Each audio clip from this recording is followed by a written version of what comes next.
Con este programa, PDVSA Centro de Arte La Estancia cambia tu forma de vivir la cultura. El 2 de julio de 1915 muere Porfirio Díaz.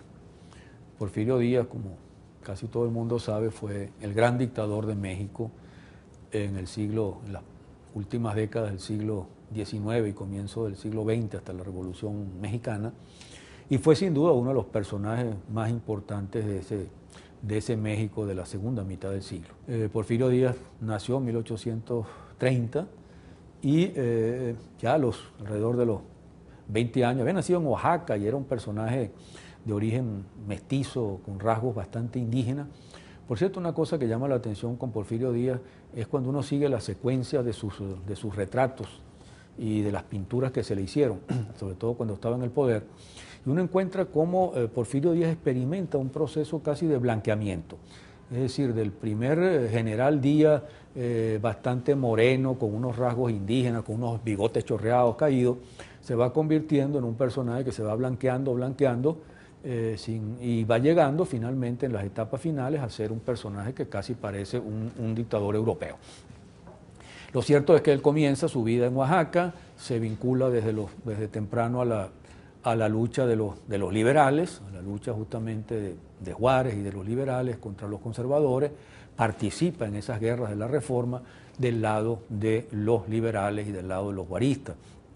E incluso se convierte en uno de los héroes de los liberales, porque él, junto con Ignacio Zaragoza, va a ser el que derrota a los franceses en Puebla.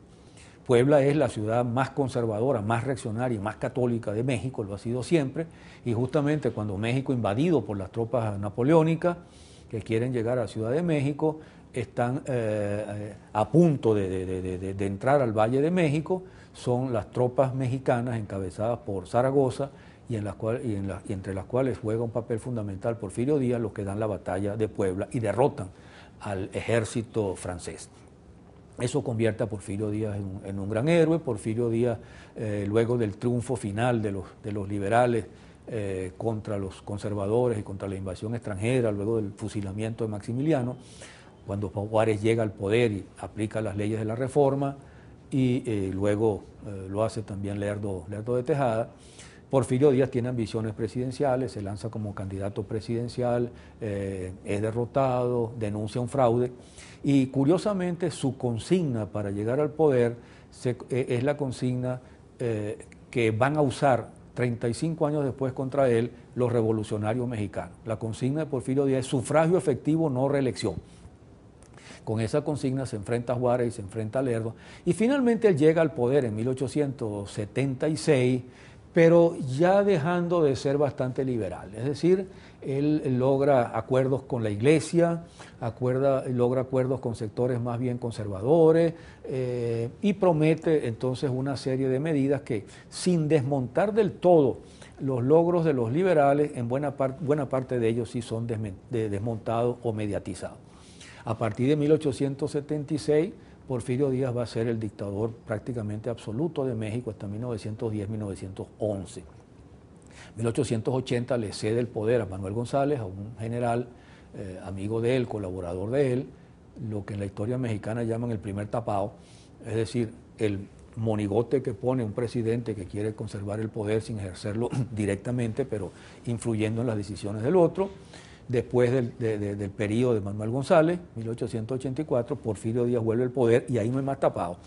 Ahí el único destapado es él, justamente hasta 1910-1911. El gobierno de Porfirio Díaz es un gobierno muy largo, muy duradero, para poder hacer un comentario, un análisis al respecto. Yo simplemente voy a referirme, para terminar este comentario, a lo que es la vida de Porfirio Díaz después que finalmente se ve obligado a renunciar al poder en 1911, mayo de 1911. Porfirio Díaz se despide del pueblo mexicano, ya la revolución está encendida por todo México, Madero, Villa, Zapata, etcétera, etcétera, y Porfirio Díaz se traslada en un barco Ipiranga, se traslada a Francia. Sus últimos años los va a vivir en Europa hasta 1915, cuando muere. Y se puede decir que Porfirio Díaz es algo así como el primer gran dictador latinoamericano que es festejado por los europeos.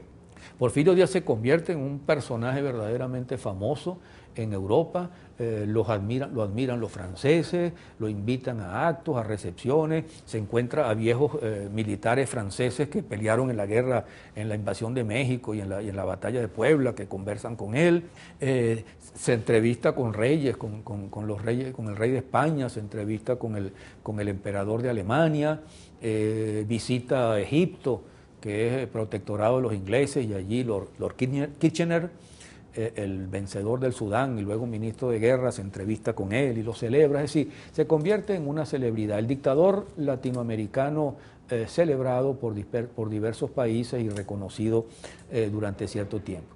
Lo que ocurre es que los años siguientes son años muy conflictivos en Europa. En 1913, 12-13 ya está estallando la guerra de los Balcanes y en 1914 arranca la Primera Guerra Mundial. Y eso va a significar, por supuesto, el olvido de Porfirio Díaz, cada vez más anciano, cada vez más viejo, cada vez menos poderoso desde el punto de vista de su orgullo y los recuerdos de su pasado. Y finalmente Porfirio Díaz muere prácticamente olvidado en París un día como hoy de 1915. Sus restos, al parecer, siguen todavía enterrados en París, aunque hay una información muy poco no confirmada por el carácter secreto que tuvo, de que no hace mucho esos restos, es decir, en el siglo ya mediados, la segunda mitad del siglo pasado, esos restos fueron trasladados en secreto a Oaxaca, a su tierra natal. Pero realmente esa situación no está nada clara, y lo que sí está claro es que el día 2 de julio de 1915 el dictador Porfirio Díaz muere en París, mientras México está viviendo justamente la plenitud de la Revolución Mexicana.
Con este programa, PDVSA Centro de Arte La Estancia cambia tu forma de vivir la cultura.